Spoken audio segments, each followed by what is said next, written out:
Bom, pessoal, quero abrir aqui meu coração para vocês sobre o que tem acontecido pós-caos, pós-desastre, pós-enchente. Então, esse vídeo aqui vai ter... Acho que não vai ter corte nenhum, né? Porque eu vou postar ele direto. Então, talvez seja um vídeo bem assim de esclarecimento mesmo. E sobre alguns sentimentos que muitas pessoas podem considerar. Acho que a frase que a gente mais vai ouvir, mais ouve é: talvez tu não é crente, como que tá se sentindo assim? Eu acho que esse é o tipo de assunto onde as pessoas mais falam sobre isso, né? Então, assim, eu me propus aqui nesse canal a colocar um vídeo por semana com um conteúdo, assim, que eu considero que é um conteúdo que transformou a minha vida, que tem transformado a minha vida. Por muito tempo, eu sempre tive aqueles... todos nós temos, né? Aqueles fases da vida, onde a gente vai crescendo em algumas áreas e vai desenvolvendo, e a gente vai percebendo também qual que é o nosso lugar, né, no mundo, qual que é o nosso propósito de vida. A gente começa a ter esses pensamentos, essas aspirações, né, sobre qual que é o propósito da nossa vida, né. Talvez vocês estejam diferenciando um pouco aqui, estranhando, né, um pouco o ambiente, só para situar, né. Tem vários vídeos aqui onde eu falo sobre o que aconteceu na minha cidade, no Rio Grande do Sul, em Eldorado. Eu não sei em que época esse vídeo vai ser visto por vocês, mas a gente passou por uma enchente. Eu sou da cidade de Eldorado do Sul e na minha casa foi um dos lugares, assim, é um lugar onde não pega enchente, tá? Mas nesse caso foi um desastre natural e entrou 1,40 m dentro da minha casa. E eu perdi todos os meus livros. Mas toda essa história tá aqui contada em alguns vídeos aqui, numa playlist enchente. Tem uma playlist aqui que eu deixei. Mas no outro canal eu pretendo colocar mais conteúdos, tá? Um canal que é mais de vlog. Então sempre tem o link do outro canal aqui. E aquele canal eu alimento, assim, um canal livre para outras coisas, né? Esse canal aqui eu me proponho a falar mais sobre livros, sobre leitura, desenvolvimento pessoal, considerando que eu falo de uma perspectiva cristã. Então, geralmente eu falo para cristãos ou aqueles que estão percebendo que falta um sentido na vida, né? Talvez você entenda que falta Deus na sua vida. Então, esse canal é mais ligado a isso. Inclusive, nesses dias que sai esse vídeo, eu vou tentar deixar o link embaixo, vai sair um vídeo que eu vou falar sobre esse livro que eu tô lendo no Clube do Livro nesse momento que esse vídeo está sendo gravado. Então, neste caso, estou gravando sem cenário, no meu quarto, que ainda não está completo, e provavelmente tem até algum eco aqui na minha voz. Eu já tô pedindo, né?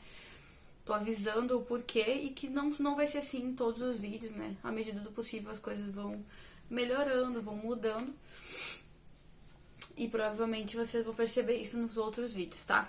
Então, assim, o que eu queria falar pra vocês aqui que tem acontecido?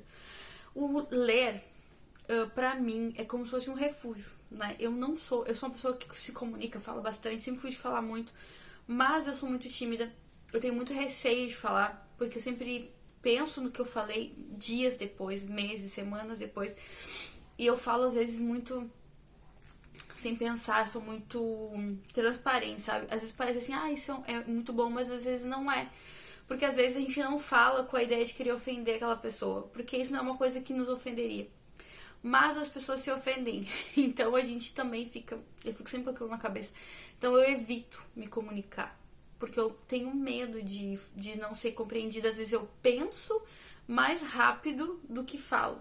Então o que acontece? Eu acabo falando coisas que não é exatamente aquilo que eu pensei. Eu não sei me explicar, porque enquanto tô falando com vocês aqui sobre como eu falo, eu já tô pensando mil coisas na minha cabeça. Então talvez aquilo que sai da minha boca não seja toda a minha linha de pensamento completa. Entendeu? Acho que a minha irmã, se ela estiver vendo esse vídeo, ela vai comentar. Ela sabe o que é isso. Que eu tô assim, conversando sobre um assunto, quando vê do nada, eu já pulo para outro assunto. Então, às vezes, na maior parte das vezes, eu sinto que talvez nas conversas eu acabe me perdendo um pouco e as pessoas não conseguem me entender. Mas, então eu tenho essa tendência, né, a não querer estar nos lugares. Eu não gosto assim que as pessoas me vejam, me notem. Eu gosto de ficar quieta, passar transparente. Eu gosto de aprender, de ouvir. Então, como eu gosto de aprender, quando eu ouço, eu questiono. Porque eu acho que é normal questionar. Então, tipo assim, mas isso não é isso, aquilo? Aí a pessoa acha que aquilo ali é uma crítica.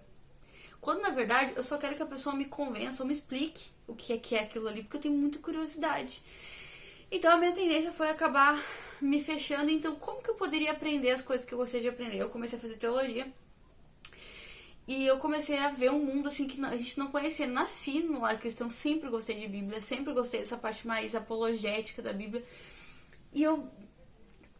Como que eu vou aprender, né? Eu tava numa igreja bem tradicional, onde existem muitas mulheres pregando, mas existem muitas também... Uma superficialidade, assim, nesse... Mulheres geralmente pregam para mulheres. E os homens não têm, assim, tanto interesse em ensinar as mulheres de fato. Porque eu percebo que, assim, as perguntas eram assim, mas pra quê? Se tu não, geralmente mulher não pregaria. Então existe uma resistência aí, tá? Então eu não sabia como entrar nas conversas, como perguntar as coisas, e eu descobri que os livros podiam ser os meus melhores amigos. Então, assim, eu sempre tive ainda tenho muita dificuldade de leitura. Eu não tinha dinheiro pra investir nos livros. Eu leio muito devagar e eu esquecia do que eu leio aí. Eu vou chegar na parte do que tá acontecendo nesse momento da minha vida, tá? E então eu descobri, assim, eu tenho, assim, como amigos meus, sabe? Os livros eram como amigos meus. Eu tinha marcações dos meus livros, eu perdi todos eles, né? Não tinha tanto, gente, tinha 120. Foram 4 ou 5 anos que eu trabalhei, acho que um pouco mais de 4 anos. E comprei os livros, tentando fazer uma seleção básica, ou às vezes, né, um livro que estava mais barato ali, que eu achava que podia ser legal. E então eu fui comprando esses livros. Eu vendia livros para comprar livros. Vendia através dos links da Amazon, né? Cada vez que tu clica aqui, compra de um link meu, né? Clicou, comprou qualquer coisa a partir desse link, vem pra mim como uma indicação minha. Então eu ganho ali um bônus onde eu posso comprar mais livros ou qualquer outra coisa na Amazon pra mim. Eu também vendia livros assim, eu pegava uma das poucas distribuidoras que entregam no Rio Grande do Sul para pequenos empreendedores. Então, a Santos, tá? Se vocês quiserem pesquisar, tiverem no Rio Grande do Sul, a Santos, a Livraria Santos, tem uma distribuidora. Eu me cadastrei, né? Fiz um CNPJ e eu buscava livros lá e vendia livros. Então, assim, era uma... Nossa! Vendia livros, assim, sabe? Na igreja, no final do culto e tal. Então, eu montei uma biblioteca nisso. Então, assim... Eu descobri que os livros podiam ser aquele recurso que eu não tinha de perguntar, de saber como as coisas eram. E aquilo, assim, sabe, era tão gratificante, me resolvia tantos problemas que às vezes eu não conseguia resolver sozinha, que as marcações dos meus livros têm gotas de lágrimas de choro, tem eu escrevendo ali risada, tem eu contando, olha, tá acontecendo isso comigo agora. E graças a Deus eu cheguei nessa página. Tem orações, tem testemunhos, tinha tudo naquelas páginas ali. Porque muitas vezes Deus me consolou, me corrigiu, me animou, sabe? Com aqueles livros ali. Me corrigiu, então assim, nossa. Quando tudo isso aconteceu aqui, gente, todo mundo que lê tem uma lista de livros que gostaria de ler. Eu não tinha lido 80% da minha biblioteca. Eu acho que é um sacrilégio, sabe? É uma vergonha a gente ter o livro e não ler. É o que mais acontece? Tu não vai parar de comprar livro por causa disso? Não. Eu sempre pensava assim, basta morrer hoje, eu quero escrever nos livros. Eu sempre escrevia também a data dos livros quando eu li aqueles livros. Eu quero deixar escrito para os gurias o que eu penso de cada livro, porque tinha livros na minha biblioteca que eram livros assim, que eram pensamentos contraditórios aos meus, que eu queria ler para entender qual era a linha de raciocínio daquelas pessoas. Então, quando a enchente veio, ela tirou da gente muitas coisas que o dinheiro não pode comprar. Muitas coisas que o dinheiro pode comprar, a gente também não vai ter dinheiro.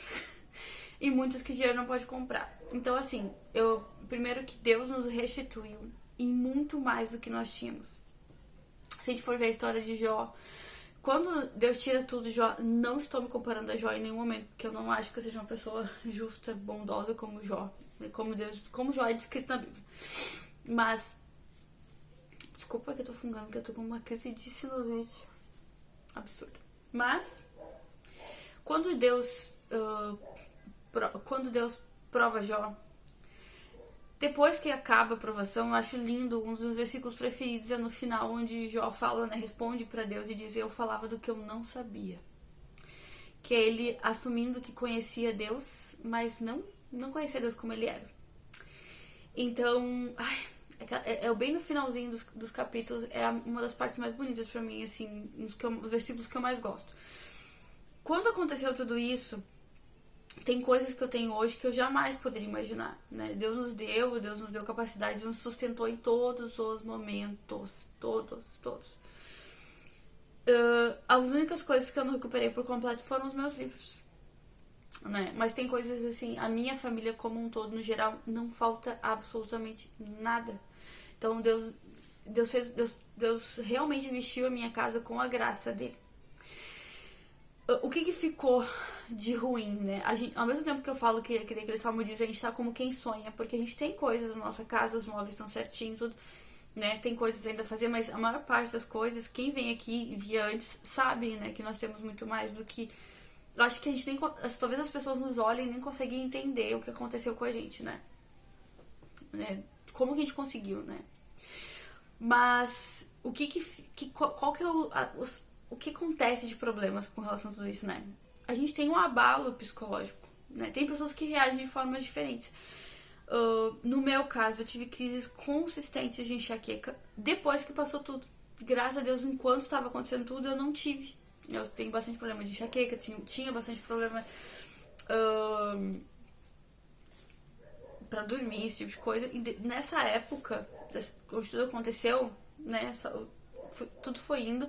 E eu tive uma internação na emergência, porque eu tive uma crise de enxaqueca num dia assim que surgiu um problema que eu não sabia como resolver e eu já percebi que é uma questão nervosa, né? Então eu tive essa crise. Mas outra coisa que era uma alergia também, acho que ao mofo. Eu percebi assim que tinha esse problema também. E quando a gente tirou o mofo melhorou. Mas eu percebo que a partir do momento que tem alguma situação de estresse, a minha cabeça começa... Seja daí uma sinusite que é um gatilho, seja... Enfim, tem os gatilhos, mas essa situação de estresse leva a isso. Não é algo que a gente controle, por mais que tu esteja com a mente controlada, o teu organismo reage. Não adianta. Então, eu percebi num mês que eu tava usando 4 cartelas de comprimido pra dor de cabeça num mês, que dava quase R$100. Então eu falei, quer saber, vou fazer o que a médica falou.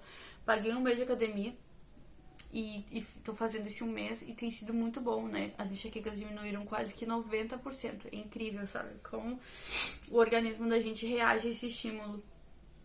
Outra coisa que trouxe é que aquela sensação, assim, sabe? Tipo, daquela lista que tu tem de livros que tu não sabe, qual livro eu vou comprar? Gente, zerou a lista.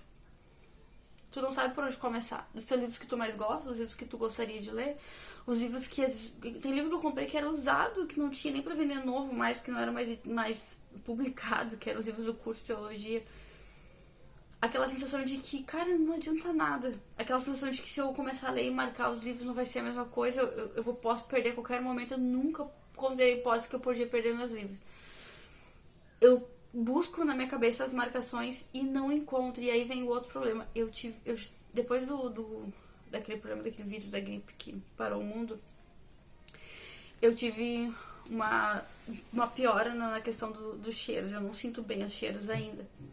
E eu percebi que a minha memória tava ruim. Mas agora, gente, tá ruim assim de ter lapsos de memória. Tipo, eu paro e não sei o que eu tô fazendo. Eu paro e não... Tipo assim, eu tenho que me situar em que rua eu estou, sabe? É um troço assim, ó, que é assustador. Pode ser vitaminas, com certeza deve ser. Eu tenho que fazer suplementação de várias coisas. Tem algumas que eu já estou fazendo. Mas eu acho que a situação de estresse piora. E aí eu fico pensando nisso, fico bem pior. Porque daí eu quero lembrar daquela situação. Aí eu vou no livro e procuro aquele rabisco que eu fiz, né? Onde indica ali o que eu quero lembrar. E eu não encontro, né, nos livros que eu ainda tenho, né, porque eu ganhei alguns livros já.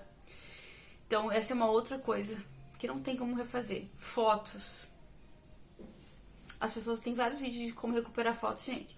As fotos simplesmente molharam e a tinta se misturou, não adianta tu lavar, entendeu?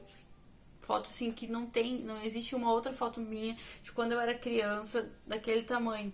Pois bem, não temos mais. E eu acho que a pior de todas, que é a sensação de segurança. A gente tem na nossa casa uma sensação de segurança. É por isso que quando acontece um assalto, um roubo dentro da casa, é tão assustador. Porque tu sente que aquele lugar é totalmente seguro.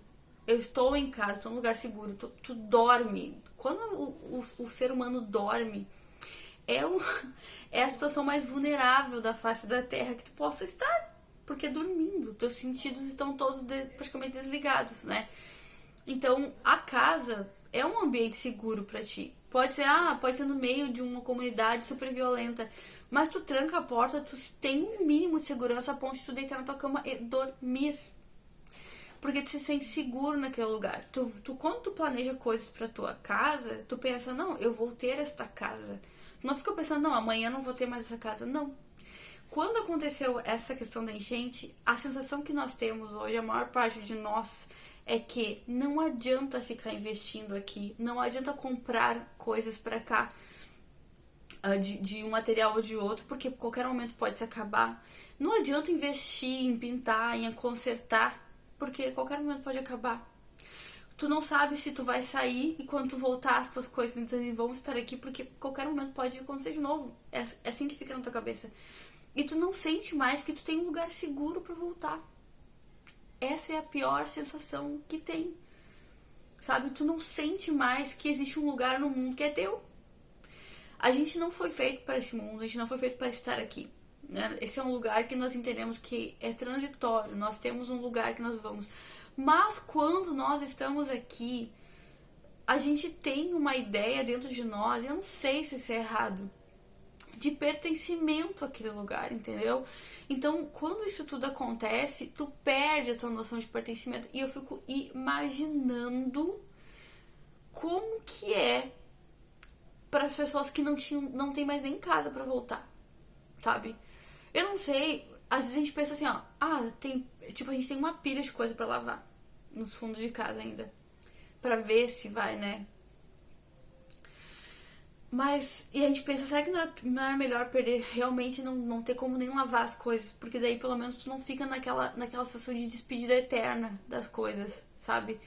E pode parecer muito fútil isso pra quem tá vendo e não está vivendo, né? Pode parecer até ridículo, mas isso interfere na vida das pessoas que viveram isso de uma forma. Não são todas, nem todas reais dessa maneira. Mas algumas sim. No meu caso, né? Eu não consigo mais voltar para as leituras, sabe? Eu tenho lutado muito mais ainda com o meu senso de leitura e com a questão de lembrar. Parece assim que eu não faz mais sentido marcar nada, sabe? Isso é errado, né? Esse sentimento é errado, eu tô contando aqui pra vocês, mas é um sentimento ruim, não é o certo. Porque, na verdade, Deus sabe todas as coisas, ele falou isso aqui, que Deus sabe o que é melhor e ele sabe o que ele quer. Eu penso assim aqui na questão de Jó. O fato de Deus ter dado mais filhos para Jó e todo aquilo que ele tinha de dinheiro de volta, né? Todos os seus bens de volta, não tiraram de Jó a sensação do que ele perdeu, né? Então é assim, ó, existe dois sentimentos vivendo dentro da gente. Eu acho que é totalmente possível. Talvez porque o meu autor preferido seja o C.S. Lewis, né, que teve ele perdeu muita coisa na sua vida, né, ele perdeu a mãe quando era criança, depois ele ama, casa com a mulher e perde essa mulher também. Então, é aquela sensação, assim, de que a gente tá como quem sonha, vivendo coisas de Deus que a gente não tem como explicar que a gente tá vivendo, né, a gente tá sendo amado e cuidado de uma forma que a gente não tem como explicar. Então, é um sentimento de amor, chega a ser constrangedor. Entretanto, ao mesmo tempo, vem uma dorzinha que a gente tem até vergonha de externar, porque a alegria do amor de Deus é tão grande em meio a todo esse caos que a gente sente vergonha de sentir essa dor, né? Então é como se fosse uma ferida que ela tá ali, às vezes ela lateja, mas esse amor de Deus é como se fosse um remédio que a gente passa ali e dá aquela, sabe, alivia aquilo ali. A gente sabe que tá ali. A gente sente ainda os resquícios daquela cicatriz. Ela ainda dói, sabe? Mas não tem como a gente ser consumido por aquela dor. Ou tem, né? Aí vem a questão que Lewis vai deixar naquele livro O Grande Divórcio. A gente tem que escolher onde que a gente quer viver. Se é dentro daquela pequena dor ou dentro da alegria suprema, né, de Cristo.